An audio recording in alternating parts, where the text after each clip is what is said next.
At Thanksgiving dinner, my sister stood up and announced, "We voted, and you're no longer part of the family." Everyone cheered. I laughed softly and said, "Then I guess you won't be needing this." I placed a folder on the table. The moment she opened it, she started screaming. There are phone calls where, from the very first ring, you know everything is about to change. But sometimes, because some small part of you still wants to believe, you pick up. You still answer with that cheerful tone you've practiced your whole life. That was me. On a gloomy Friday afternoon, hands still wet from washing dishes, when the screen lit up with the name, Natalie. I quickly wiped my hands on the kitchen towel and hit accept. "Hey," her voice was gentle, almost unfamiliar. "I think it's time we talked." I wasn't used to this version of Natalie. The calm version. The version whose words weren't laced with traps.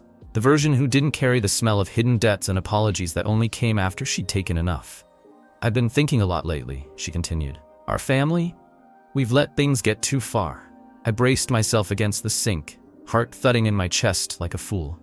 I didn't want to hope, but some small, instinctive part of me, the part that used to stand outside my parents' door, waiting to be called in, started to hope anyway. "I know Thanksgiving's coming." Natalie's voice wavered slightly. "I want you to come. Start fresh. Start fresh." 3 simple words, and yet for a fleeting moment, they melted away the layers of ice I had built around myself. I heard myself say, "Okay, I'll come." And when I hung up, I sat there for a long time in the empty kitchen. I wanted to believe. Truly. I wanted to believe there could be a Thanksgiving where I wouldn't be shrinking into the corner of the table, forcing a smile at sharp-edged jokes wrapped in friendly tones. I wanted to believe that Natalie, the little sister who once tied my shoelaces when I broke my leg in 3rd grade, was still somewhere under the hardened shell of a woman who had learned that the most effective weapon was a smile and a promise. But I also knew better than to walk into a battlefield unarmed. That night, after putting my dinner into the oven, I sat down at the kitchen table and opened my laptop. Not to seek revenge, not to set a trap, just to prepare in case the truth decided to show up. I opened the folder I had carefully built over the years, line by line. Bank transfer records. Messages begging for money hidden behind cries for help. Evidence of loans that were never repaid. Screenshots of times when Natalie and a few other family members mocked me in private group chats. Messages they thought I would never see. I read through each page, not crying, not angry, just sighing. This wasn't revenge. This was proof that I existed. If that Thanksgiving turned out to be a true reconciliation, wonderful. I would bury the file forever. If not, then this time I wouldn't stand silently and take it. The holiday crept closer. The cold seeped into the city like a whisper. Seasons were changing. Natalie texted me a new address. Not our parents' house as usual, but a rented villa for the occasion. "To make it special," she texted, adding a heart emoji. I should have found it strange. I should have read the small signals more carefully. The way my mother called to confirm, but her voice was oddly flat, not quite joyful. The way my cousin Laura avoided eye contact at the grocery store, muttered a quick hello, and vanished between the aisles. But I was too tired to overthink. I chose to believe. One last time. On Thanksgiving morning, I stood in front of the mirror, adjusting my tie. The reflection staring back at me looked unfamiliar. A man who had learned to smile even when his heart cracked. A man who had stood at the margins too many times and still found a reason to return. I drove to the address Natalie had sent. By the time I arrived, the party was already in full swing. Laughter spilled out into the parking lot, warm light glowing through the villa's large windows. I took a deep breath and walked in. Natalie greeted me at the door, hugging me tightly, the familiar scent of jasmine perfume lingering. "I'm so glad you came," she whispered, then stepped back with a beaming smile. Everyone welcomed me too, warm enough to snuff out the last embers of my suspicion, at least for that moment. My mother, my father, Joel, they all smiled, albeit a bit stiffly, but I told myself it was just the awkwardness of time and distance. We sat at the long table. The sound of silverware clinking against fine china, glasses gently tapping, the whole atmosphere seemed to hold its breath, waiting for something. I didn't know then whether I was the sheep offering itself up, or the fox that had finally learned how to hunt. Natalie stood up, her glass of red wine swirling in her hand. "Before we carve the turkey," she said, her gaze sweeping the table, "I have something to share." Everyone fell silent. I fell silent. A part of me clenched my hands under the table because that old instinct, the one I had tried so hard to silence, was screaming. Natalie smiled, a smile so perfect it couldn't possibly be real. We had a private family meeting, and we took a vote. I felt my heartbeat slow, thudding heavy in my chest. And we've decided? Daniel, you're no longer family. In that moment, the room erupted in applause. No hesitation, no protests. My mother laughed, shrugging as if someone had just announced dessert was cancelled. My father took a sip of beer, eyes avoiding mine, the clinking of glasses, the laughter, the scraping of chairs, the whole table, united. Against me. I sat there, silent. Not because I had nothing to say, but because I was ready. Slowly, I set my wine glass down, and with a calmness that even surprised myself, I reached into the bag beside my chair. Pulled out a black leather folder, thick, heavy. I placed it squarely on the center of the table, right next to the golden roast turkey. There was a low, heavy thud, like a gavel falling in a courtroom. I lifted my head, looked straight at Natalie, smiled. A real smile. "If I'm not family anymore," I said, my voice soft but sharp, "then you won't be needing this." The heavy thud of the folder hitting the wooden table echoed throughout the room. It wasn't loud, it wasn't shrill, but in the taut air, stretched too thin like an overpulled wire, that sound shattered the silence like a punch. The leftover scraps of laughter died instantly. Every pair of eyes turned toward me, and toward the quiet, unassuming black leather folder resting between the dishes, right next to the untouched turkey. I didn't rush. I stayed seated, arms crossed, leaning back slightly in my chair, my face neither angry nor bewildered, just calmly steady, as if I had lived through this moment 1,000 times and was simply finishing the script I had long since memorized. Natalie, still standing, her glass of red wine now tilted awkwardly, stared at me wide-eyed, trying to feign nonchalance. She tilted her head, her smirk twisting into something brittle and broken. "What's that?" Natalie asked, her voice straining to hide the irritation she couldn't mask. I shrugged, letting my gaze sweep around the table. My mother's face, rosy from wine just minutes ago, had gone half pale. My father gripped his beer glass tighter, glaring at the folder like it had grown claws. Joel, Natalie's husband, squinted, his hand instinctively reaching to shield her, an unconscious protective gesture. Laura, my cousin, who had clapped so enthusiastically earlier, now stared down at her plate as if willing it to swallow her whole. "Why don't you open it and see?" I said lightly. For a moment, Natalie hesitated. Then, driven by impulse and her unshakable belief that she could control any situation, she stepped forward, grabbed the folder, and flung it open. I watched her calmly, as if observing a play whose ending I already knew. The first page revealed a record of bank transfers. Amounts, dates, notes, recipients. A truth so stark it needed no interpretation, laid bare under the harsh fluorescent glare no one could ignore. Natalie flipped to the next page, and the next, and another. I saw the color drain from her lips. Her hand trembled as she skimmed through the lines. Hospital fees for Dad, $3,500. Credit card debt payment for Mom, $6,200. Emergency loan to Natalie, $8,000. Each page, each figure, was a blade slicing through the illusion they had spent years constructing around me. When she reached the screenshots of group chats, the scathing jokes they had made behind my back, carefully archived, everything fell apart. Phrases like, "Daniel's just a walking ATM," and "string him along a bit more, he'll cough up again," screamed from the pages. Natalie gasped, her voice a hoarse croak, and flung the folder back onto the table as if it had burned her. Her wine glass slipped from her hand, crimson liquid bleeding across the tablecloth like an unstoppable wound. "You're sick," Natalie shrieked, her voice shrill and cracking. "You've been spying, digging, twisting everything." I didn't move. I didn't need to defend myself. The truth was laid out plainly, written in their own hands over all these years. Joel stepped forward, picking up the folder and leafing through it. With each page he turned, his face hardened, until he reached a credit card statement showing Natalie had booked a 3-night hotel stay in Santa Monica with someone named Alyssa. Joel's face turned the color of curdled milk. "Is this real?" Joel croaked, turning to Natalie. His voice snagged like a log caught in his throat. Natalie opened and closed her mouth like a stranded fish, but no sound came out. I rose slowly, dragging my chair back, with no rush, no menace. I looked around, into the eyes of people who had once called me family, who had clapped gleefully when they thought they had thrown me out for good. "I stayed silent long enough," I said, my voice low but each word slicing like a chisel into stone. "I endured long enough. You wanted me gone? Fine. But don't think you can discard me without facing the truth." My mother sprang up, her voice trembling. "You're overreacting, dear. This is just a misunderstanding." "A misunderstanding?" I laughed. A cold, dry sound. "Is $78,000 misunderstanding? Is turning me into a walking wallet, a machine that spits out money without thanks, a misunderstanding?" My father grunted. "Enough, Daniel. You're making a scene." I turned to him, And for the first time I wasn't seeking approval. There was no wound left for him to heal. "No," I said, "I'm ending it." Natalie flung her napkin down, screeching, "What do you even want? Us to grovel? Forget it." I shook my head. "I don't need your apologies. I just need my freedom." From my pocket, I pulled out another envelope and tossed it onto the table. Joel snatched it before it slid off the edge, skimmed through it, and froze. "This is revocation of legal authority?" Joel whispered. I nodded. "I filed it 3 weeks ago. From this point on, I have no legal responsibility, no emergency contact obligations, no financial ties to my parents. No more binding chains." My mother collapsed into her chair, face ashen. My father muttered something unintelligible.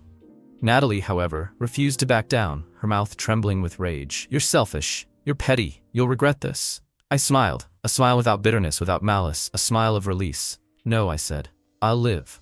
I turned, walking calmly toward the door. No one stopped me. No one called me back. I stepped out into the freezing night. No fireworks, no applause, only the whistling wind weaving through bare, skeletal trees.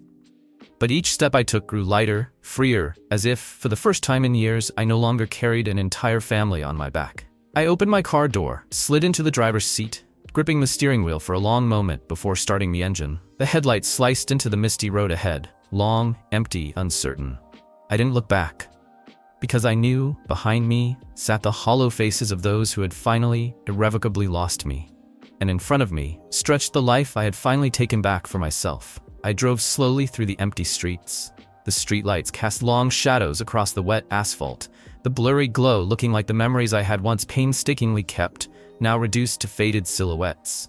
In my ears there was only the soft hum of the engine and the steady sound of my own breathing blending into a quiet symphony. I didn't turn on the radio. I didn't need distractions. For the first time in years, I wanted to hear myself clearly. The steady beat of my own heart, no longer confused between love and fear, between duty and sorrow. By the time I reached my apartment, the city was deep asleep. I stepped inside, flicked on the lights, the soft golden glow pushing back the cold that clung to my coat. I hung up the coat, slipped off my shoes, then sat down on the couch, my hand resting on the leather folder that had accompanied me through that fateful evening. It was still there, thick, heavy, like a piece of my past that had just been surgically removed from my body. But now, instead of crushing my chest, it was simply an object. It had no power over me anymore. I brewed myself a cup of hot tea and sat by the window watching the distant city lights twinkle like scattered stars. I took the first sip, feeling the warmth seep into my hands. And a fleeting question floated across my mind, light as a passing breeze. Were the biggest battles in life the ones fought not with noise and fire, but with moments like this, moments where you face only yourself? I had drawn the final period, a bold, black full stop on the worn page I had feared closing for so many years. But I also knew, with people like Natalie, those who had learned to exploit love and kindness as endless resources, no period was ever really final. They wouldn't give up easily. I knew the real card I held wasn't the folder of evidence, nor the legal papers. It was my resolve. The strength to hold my decision, even when the old echoes of longing and guilt came whispering back. My phone started ringing the next morning. First, my mother. 1 missed call, then 2, then 3. I didn't answer. Every time the screen lit up, I simply sat still, watching the numbers flash, letting the ringtone play out until it fell silent. After my mother, it was my father. A text, "What are you doing? Come to your senses." A simple line, but underneath it, an entire ocean of expectations, guilt, and manipulation surged. I read it once, then deleted it. No reply. By the afternoon, Natalie texted me. Short, cold, calculated, just like her. "You've destroyed this family. Hope you're proud." I looked at the words on the screen, calm as if watching rain fall over a land I had long since left behind. I wasn't angry. I only felt a faint, distant sorrow. The kind you feel for a dead tree someone keeps watering anyway. The next day, Joel called. This time I picked up. "Daniel," he began, voice hoarse and tired. "I'm sorry about that night. I didn't know." I leaned back in my chair, gazing out at the gray sky beyond the window. "It's all right," I said softly. "Now you do." There was a heavy pause. I could hear Joel breathing on the other end, each breath weighed down by the truth he had just collided with. "Thank you for showing me," he finally said. "I'm making arrangements. I'm leaving. I can't live inside a lie anymore." I nodded, though he couldn't see it. "Good luck, Joel," I said. "Don't let anyone turn you into a shadow like they did to me." After that call, I felt a little lighter. Not triumphant, but relieved. Because truth, no matter how painful, still had the power to redeem those brave enough to face it. But Natalie and my parents weren't those kinds of people. They wouldn't step off the stage they had grown so comfortable performing on, the role of the eternal victims. In the days that followed, the calls and messages continued, relentless as waves crashing against a rock. Accusations, pleas, blame. Once, my mother texted, "Your father had a minor heart attack yesterday. Think of the family." For a second, my heart tightened. Then I exhaled. I knew that even if it were true, they would not hesitate to use it as a ticket to pull me back into the old toxic cycle. I didn't reply. I didn't visit. I sat alone beside a cold cup of tea and let the ache gnaw at my heart until it too ebbed away like a receding tide. A week later, a letter arrived. No return address, but I recognized the handwriting instantly. It was from my mother. I opened it. Inside was a single sheet of paper with one scrawled sentence: "We are still family." I folded the letter and placed it on the table. No anger, no sadness, only emptiness. Those words, had they been sent from a place of love, could have been salvation. But coming from a place of demand and manipulation, they were just a velvet-wrapped hook, trying to latch onto the last soft pieces of me. I stood up, dropped the letter into the trash without hesitation. That night, I went down to the lake. The little lake where, when I was a boy, my father used to take me fishing during the summers. The water lay flat and still, like a sheet of silver. I sat by the shore, staring at the cold surface reflecting the pale moon. I thought about the past, about all the times I had smiled just to keep the peace, stayed silent just to avoid conflict, bent myself to fit a mold that never wanted me. I thought about the times I had wondered if I was being too sensitive, too selfish, too weak. And I realized, no, I was simply asking for what everyone deserves: respect. Across the lake, the city lights twinkled, a quiet promise. I told myself, I don't need to become what they defined as family. I only need to live, freely, unapologetically, without chains, without shame, without fear. I picked up a stone and tossed it into the lake. It struck the surface, sending out rings ripple after ripple until they faded into stillness. A simple image. But in that moment, I understood. I no longer needed to fight to stay in anyone's heart. I had already claimed my own place in the world. And for the first time in many years, I was truly free. There are mornings when you wake up knowing everything is about to change, and yet you feel a calmness, as if the world itself had silently agreed with your decision. That morning, I woke earlier than usual. The pale winter sunlight filtered through the curtains, casting a thin layer of golden warmth over the small apartment. I sat up, feeling a strange lightness in my chest, as if during the night my heart had quietly shed its last remaining chains. I brewed myself a cup of coffee, sipping it slowly as I flipped through the stack of papers I had prepared weeks ago. Legal documents to revoke all medical proxy rights, financial guardianship, and any binding commitments I had once made toward my parents. Forms, crisp and clinical, with straight printed lines, a quiet declaration of freedom I had long yearned to sign. I picked up the pen, my hand steady. No tremor, no hesitation. Every stroke of ink across the paper was a silent vow. I would no longer carry burdens that were never mine. I would no longer play the savior in a drama I never asked to join. As I set the pen down, I felt as if I had just closed a heavy door that had been wedged open inside me for far too long. It closed without a bang, just a deep, settling stillness, like the sigh of a soul finally released. I placed the documents into a plain white envelope and sealed it shut.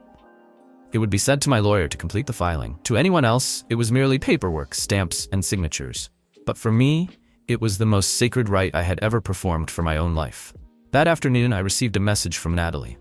A long, rambling paragraph, part accusation, part pleading, part veiled threat. She spoke of family, of years that can't be erased, of blood that can't be denied. And as always, she ended with the same refrain: "We need you. Mom and Dad need you. You're not really gonna leave them, are you?" I read to the last line, then closed my phone. Not a ripple of emotion. There had been too many times when they had wielded love like a hooked bait. Too many times when they mixed demands with conditional affection, as if I only deserved love so long as I remained useful. Not this time. I sat down and pulled out a blank sheet of paper. I wrote a letter. Short, direct, without embellishment. Every line as straight and final as a verdict. I, Daniel, hereby renounce all rights and responsibilities tied to my former family. I no longer represent my parents legally. I am not financially, medically, or otherwise obligated. There are no blood ties binding me. I owe nothing. I walk away with my dignity and the belief that sometimes letting go is not failure. It is the only way to truly live. I signed it, folded it neatly, sealed it in a small envelope. That afternoon, I drove to my parents' house, not in hopes of hearing an apology, not to beg for forgiveness, but to return everything they had placed upon my shoulders, the expectations, the responsibilities, the pain that I had carried for far too long. The house looked the same, yet somehow smaller, older. The ivory paint had faded. The window panes were cracked at the corners, like fractures no one had ever bothered to fix. I rang the bell. My mother opened the door, her face aged, her eyes swirling with a strange mixture of hope and fear. "Daniel," she gasped, as if she couldn't believe I had truly shown up. I simply nodded. I didn't step inside. I pulled the envelope from my pocket and placed it into her hands. "This is my final decision," I said, my voice calm, as if reading from a poem I knew by heart. "There's nothing more to discuss." She stammered something, but I didn't listen. I didn't need to. I turned and walked away, stepping down the front steps before the old words, the old guilt, could reach for me again. From the corner of my eye, I saw my father standing behind the window, watching. His gaze wasn't angry, nor forgiving, just hollow. The empty look of a man who had lost something without ever realizing how. I didn't wave goodbye. I didn't need a ceremonial farewell. Real departures don't need speeches. They only need a heart that has learned to stand on its own. On the drive back, I felt no sadness, no regret, only relief. With every mile I put between myself and that house, my heart grew lighter. I had lived too long in a system where love meant debt, where kindness came with price tags, where my very presence was conditional upon what I could provide. Not anymore. When I arrived home, I threw open the windows. The cold air rushed in, sharp but pure. I inhaled deeply, filling my lungs with something clean, something new. It felt like a silent rebirth. No celebration, no witnesses. That night, I sat down and wrote in my journal. Not to lament, not to grieve, but to remember that once I had been brave enough to choose myself, to protect the last unbroken parts of my heart. I wrote, "Freedom isn't having no one who needs you. Freedom is never needing permission to be yourself." And as I set down my pen, I knew a new chapter had begun. One without forced conversations, without suffocating family dinners, without midnight phone calls demanding rescue. A chapter with only me, those I chose to love, and a life built by my own hands. In the quiet of the night, I smiled, not out of victory, but because finally, I had let go. And by doing so, I had saved myself. Some days don't begin with the sound of an alarm clock or a heavy list of tasks weighing on your mind. They begin with a silence so deep that you can hear your own breathing. The steady beat of a heart that had once been too easily led astray by fear, by duty, by longing. That was the first morning I woke up after everything. No texts, no missed calls, no one needing anything from me. No invisible cloud of doubt hanging over my head, whispering whether I had done enough, been enough, deserved peace enough. Just the gentle sunlight slipping through the curtains, and a quiet space I hadn't even realized I had so desperately craved. I sat up and brewed myself a cup of coffee. No more reaching for my phone while the water boiled. No more scrolling through screens searching for confirmation that the world still needed me. I sipped the hot coffee, staring out at the sky. White clouds drifted slowly across the blue, free and unhurried. A silent reminder that I too could drift in my own way, without needing to prove anything. The days that followed moved at a pace I had never known before. I took morning walks around the park near my apartment, where old oaks shed their last winter leaves onto the path. I picked up books I'd bought long ago, but never touched, too busy before with emergency calls, sudden demands, unspoken expectations. I called old friends, the ones I had distanced myself from, believing I needed to prioritize family first. They didn't blame me. They simply welcomed me back, quietly, like travelers relieved to see someone finally find their way home. I found peace in the smallest things, in cooking myself a simple dinner, in the sound of water running from the morning shower, in the crisp crackle of a page turning.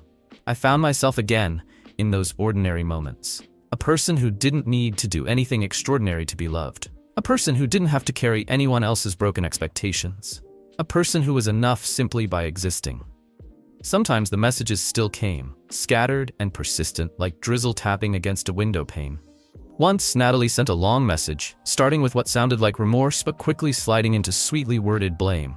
That I had been selfish, that I had let the family fall apart, that one day I would regret it. I read it all, smiled, and deleted it. I no longer needed to explain or defend myself. I had learned that sometimes silence is not weakness, it is the strongest refusal there is. One afternoon, sitting at my usual cafe, I ran into Laura. She came bustling in, arms full of books, but paused when her eyes met mine. She hesitated, then walked over, clutching her bag tightly. "I'm sorry," Laura said, her voice so small it nearly disappeared into the background music. "I didn't understand everything. I just..." Followed the crowd. I nodded. I understood. The crowd is easier. The crowd offers you belonging, even if it means turning your back on what's right. It's okay, I said, and meant it. We all need to belong to something once. Laura's eyes welled up, and in that moment, perhaps she glimpsed the price I had paid to choose solitude over belonging. After that encounter, I realized I had fully stepped into a new chapter. A chapter where I could forgive, but never again allow myself to be wounded. A chapter where kindness was no longer traded for acceptance.